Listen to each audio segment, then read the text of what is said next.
కుర్చీలో కూర్చోవలసిందిగా కోరుతున్నాం.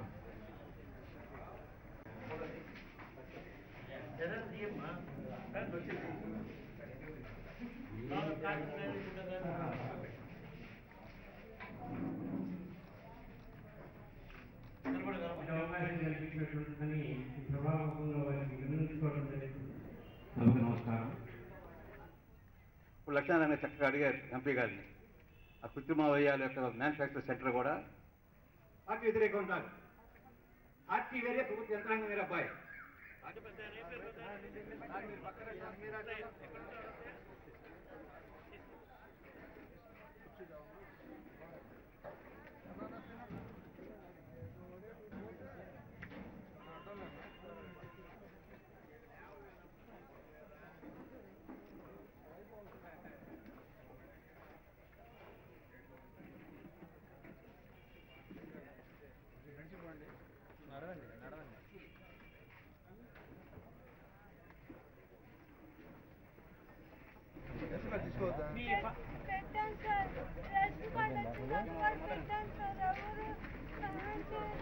తీసుకొని మన ఆఫీస్కి రండి అమ్మా, మన పిఏ ఉన్నారు, తీసుకొని వెళ్ళి కలెక్టర్ ఆఫీస్ తీసుకెళ్ళి మీకు పెన్షన్ వచ్చేసి సర్టిఫికేట్ ఉంది కదా,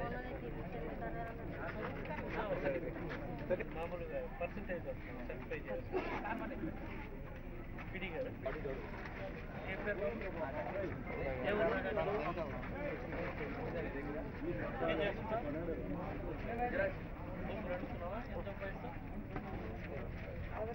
ఆధార్ కార్డు రాకుండా ఇంకో 10 రూపాయలు ఎక్కువ సంపాదించే కార్యక్రమం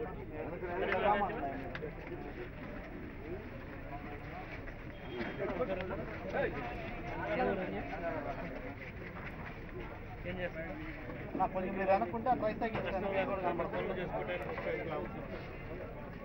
రుణమాఫీ కోసం వచ్చే వాళ్ళని, రైతులని ఆ గ్రామాల్లో మీరు అడగండి. వీళ్ళు మొత్తం పూర్తి స్థాయిలో రుణమాఫీ చేస్తామని చెప్పడం జరిగింది. ఏ మేరకు ఆ గ్రామాల్లో వాళ్ళకి పూర్తి స్థాయిలో రుణమాఫీ జరిగిందో మీరు అడగండి. కనీసం వీళ్ళు చేసే రుణమాఫీ వాయిదా పద్ధతిలో వడ్డీలకు కూడా రావట్లేదు. రాకనే రైతులు ఆత్మహత్యలు చేసుకునే పరిస్థితి వస్తుంది.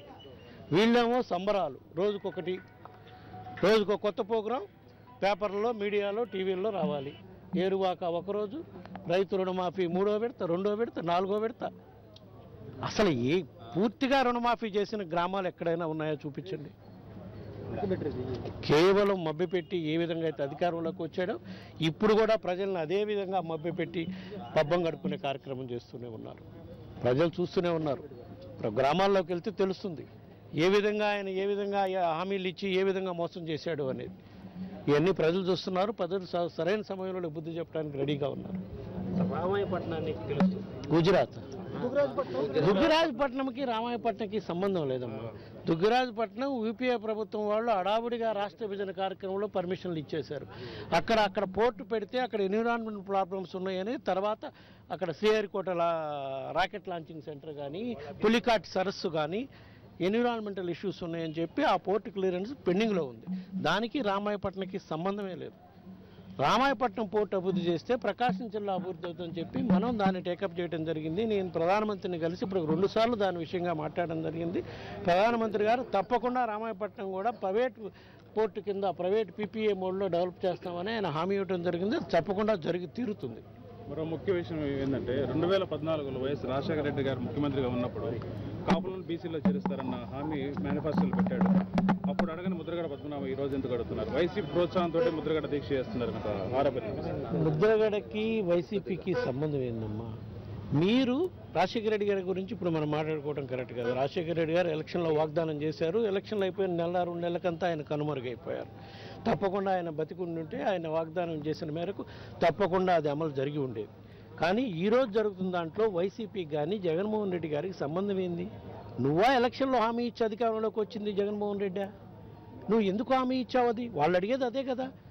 పోని ఆయన మొదటిసారి 6 నెలల కింద దీక్ష చేశాడు. ఆ దీక్ష అప్పుడు నువ్వు ఏం హామీ ఇచ్చి ఆయన దీక్ష విరమించావో నీకే తెలుసు కదా.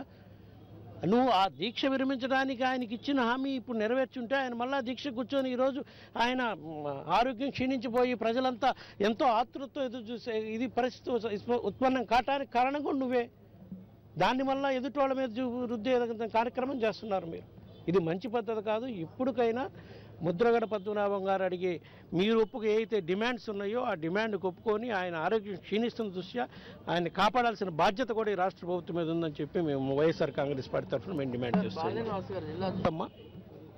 తప్పకుండా ప్రకాశం జిల్లాలో మొత్తం 11 స్థానాల్లో 12 స్థానాల్లో కనీసం 12కి 10-11 స్థానాలైనా వైఎస్ఆర్ కాంగ్రెస్ పార్టీ కైవసం చేసుకునే దిశలో తప్పకుండా ఉంది. తప్పకుండా మేమందరం కలిసి పనిచేస్తామని కూడా చెప్తూ ఉన్నాం. అదేవిధంగా టౌన్లో ఒంగోలు నగరంలో మైనార్టీకి సంబంధించిన ఇళ్లను కూర్చేసే కార్యక్రమం చేశారు. అది చాలా అన్యాయం.